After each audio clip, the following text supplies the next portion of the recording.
कैसे होते हैं और मेंटली स्ट्रांग होने का मतलब क्या है, ये हमको मिल करके आज फाइंड आउट करना है। पहले ये देखना है कि फिजिकली स्ट्रांग होने का मतलब क्या। सर फिजिकली स्ट्रांग को कह सकते हैं कि जिसके पास स्ट्रेंथ, स्टेमिना और एंड्योरेंस तीनों हो तो उसे फिजिकली फिट कहें। Excellent point, let's give a big hand for him.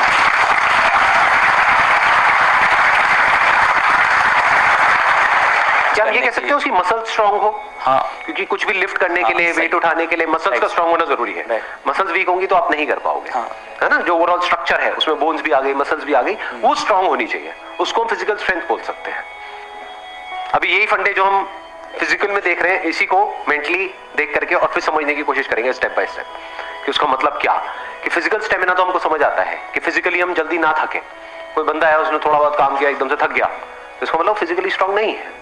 जैसे बहुत लोग होते हैं, जैसे ही अपनी फिजिकल ट्रेनिंग करते हैं, कुछ भी करते हैं, हल्का सा भी दर्द होता है तो छोड़ देते हैं, छुई मुई टाइप के, तो बड़ा दर्द हो रहा है, भाई दर्द नहीं होगा तो बनेगी कैसे, है ना। Right sir. तो हल्का सा भी कुछ होता है तो छोड़ देते हैं, एंड्योर नहीं कर पाते हैं पेन को।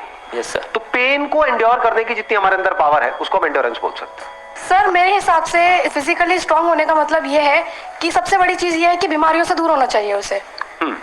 अगर मतलब कई बार ऐसा होता है कि हमें फिजिकली स्ट्रांग दिख रहा है पर्सन, बट वो होता नहीं है। यानी कि एक बंदा हो सकता है वो फिजिकली हमको स्ट्रांग बाहर से दिख रहा हो और वेट भी बहुत अच्छा लिफ्ट कर रहा हो, और लेकिन उसकी इम्यूनिटी वीक हो। Yes sir.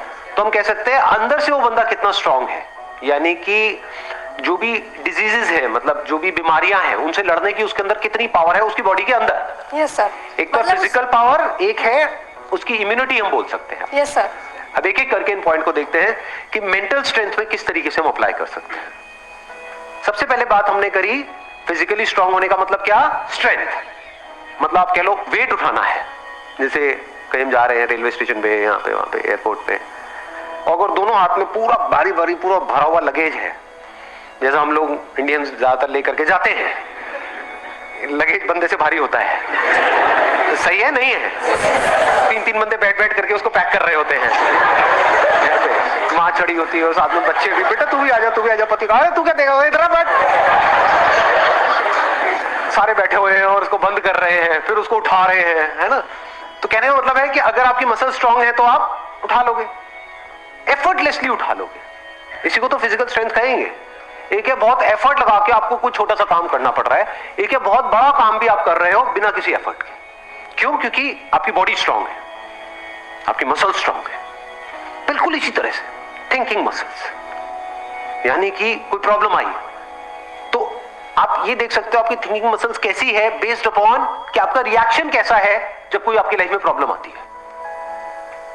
3 सिचुएशंस हैं यहां पे, तीनों को एक एक करके देखते हैं। एक है कोई बड़ी प्रॉब्लम आई हमारे सामने और हमने अपने हथियार डाल दिए और हम एकदम से परेशान हुए, तो हम क्या कहेंगे, हमारी मेंटल मसल्स कैसी है, वीक है। मतलब बिल्कुल ऐसा हो गया कि लगेज थोड़ा सा भारी है तो लगेज भारी है मैं नहीं उठाऊंगा, अरे भाई अपने आप को स्ट्रांग कर, मैं आगे ट्रैवल नहीं करूंगा। क्यों? क्योंकि लगेज भारी है, मैं तो यही रहूंगा, बस स्टैंड पे ही रहूंगा, मैं नहीं जाऊंगा।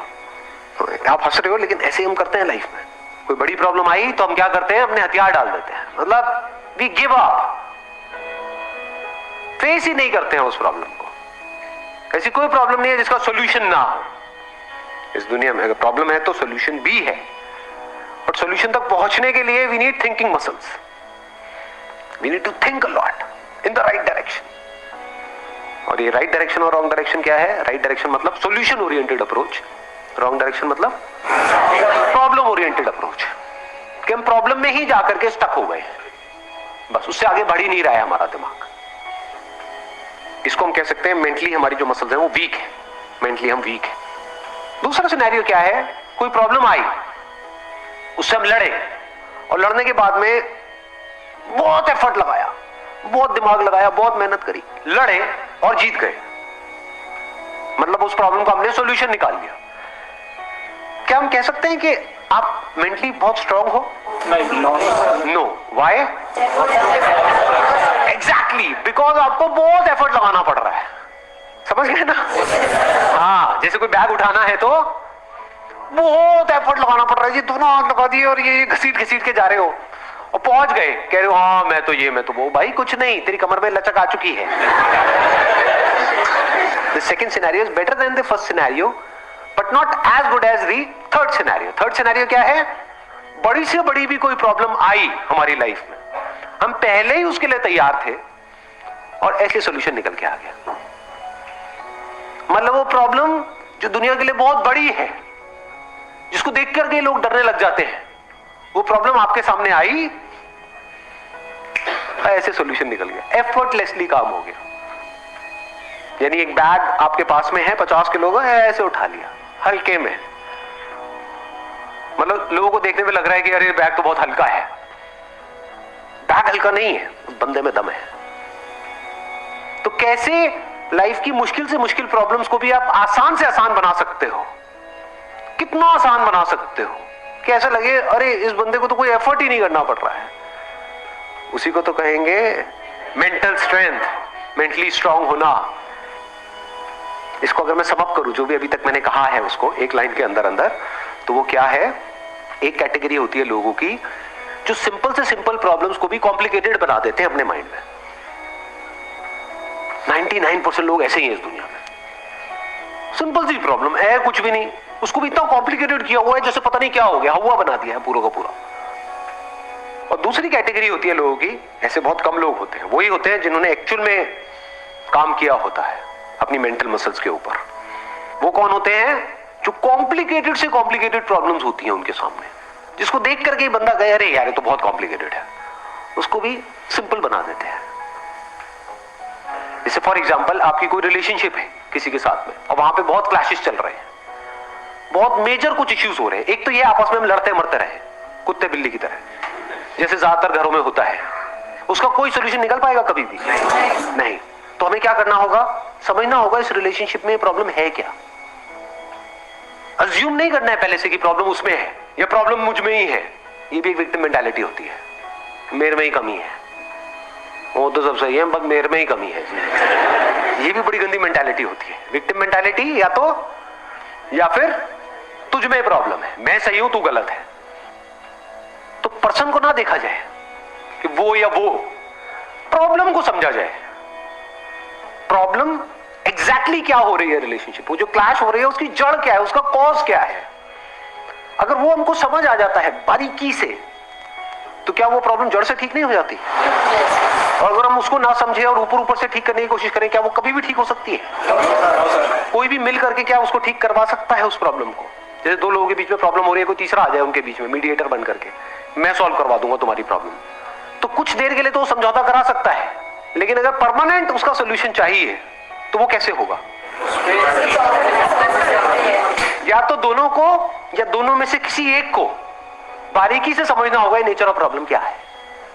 That could be very simple. समझ गए? मतलब लगता क्या है, ये स्पेशली जो रिलेशनशिप्स की जो प्रॉब्लम्स होती है वो बहुत ही कॉम्प्लिकेटेड होती है, एक्सट्रीमली कॉम्प्लिकेटेड। समझ ही नहीं आ रहा था क्या करें क्या ना करें। कई बार होता है कि बहुत ही सिंपल होता है उसका सोल्यूशन। अगर मान लो मेरी किसी के साथ में रिलेशनशिप है, उसमें कोई प्रॉब्लम हो रही है, तो उसको बारीकी से ऑब्जर्व किया, अच्छा प्रॉब्लम हो क्यों रही है और इतनी बड़ी प्रॉब्लम क्यों हो रही है, उसकी जड़ क्या है। तो जब जड़ तक गया तो मैंने देखा कि अच्छा मैं कुछ इस तरह से बोलता हूं जहां से पूरा खेल शुरू होता है। अगर मैं ये ना बोलूं तो, और इसकी जगह ये बोल दूं तो क्या खेल अलग डायरेक्शन में नहीं चला जाएगा? दोनों का अंडरस्टैंडिंग होना बहुत जरूरी है। आप कह रहे हो दोनों की अंडरस्टैंडिंग होना बहुत जरूरी है। हाँ जी सर। ध्यान से समझना, अब ये प्रॉब्लम ओरिएंटेड अप्रोच है, सॉल्यूशन ओरिएंटेड अप्रोच है। ये प्रॉब्लम ओरिएंटेड अप्रोच है जिसका कोई दुनिया में सॉल्यूशन नहीं है। ये बिल्कुल ऐसा है कि सरकार को तो अपना काम अच्छे से करना चाहिए। ये जो चाहिए है ना, ये हम इंडियंस की नस नस में दौड़ रहा है। सड़कों पे सबको अपनी गाड़ी ढंग से चलानी चाहिए, रेड लाइट पे सबको रुकना चाहिए, ये होना चाहिए, वो होना चाहिए, यहाँ पे सफाई होनी चाहिए, दोनों को एक दूसरे को समझना चाहिए, जो कभी नहीं होगा। तो क्या हो सकता है, इसका सोल्यूशन क्या है? ये हो गई प्रॉब्लम ओरिएंटेड थिंकिंग कि हमारी लड़ाई की जड़ क्या है, मैं तो उसको समझता हूं वो मुझे नहीं समझती। समझ गए ना, आ गई ना प्रॉब्लम। जबकि सोल्यूशन क्या है, मुझे ही समझना है, खत्म।